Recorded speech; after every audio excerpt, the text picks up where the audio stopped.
From the newsroom at news.com.au. Hey, I'm Lexi Cartwright. And I'm Andrew Bucklow. And this is the latest from the newsroom. It's Thursday, the 15th of April. Labor Senator Kristina Keneally has accused Defence Minister Peter Dutton of cancelling her trip to Christmas Island. Now, Miss Keneally had planned to visit a Tamil family who were taken from their Queensland home to an immigration detention centre 3 years ago. Labor wants the family released from detention and returned to Australia.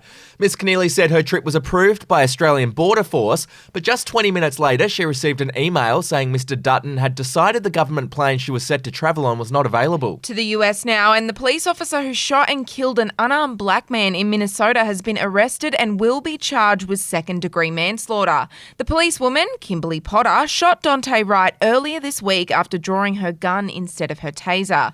The shooting sparked wild protests in the city. If convicted, the 26-year police veteran could be sent to prison for 10 years. Still overseas, and Bernie Madoff, whose $65 billion Ponzi scheme made him one of the world's most hated criminals, has died.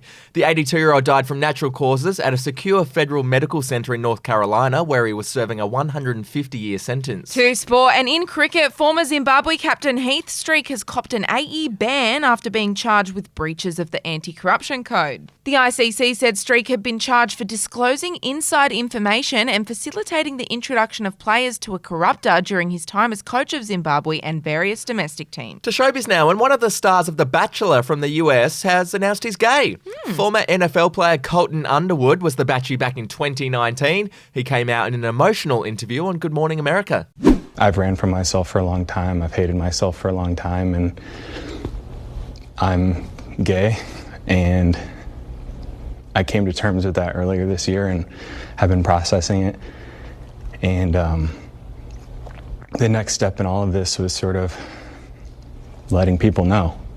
And finally, a bizarre story out of India. A woman was catfished online and was tricked into thinking she was in a relationship with Prince Harry. Oh. The woman claimed the royals said he wanted to marry her, so she went to court to ask police to arrest Prince Harry so they could wed. Oh, how'd that go? The judge dismissed the woman's case, saying it was just a daydreamer's fantasy. There you go. And if you want the chance to win $1,000, all you got to do is play our daily news quiz at news.com.au/quiz, and the cash could be yours. That's it from the newsroom. We'll have an update in the Arvo. Your update from news.com.au.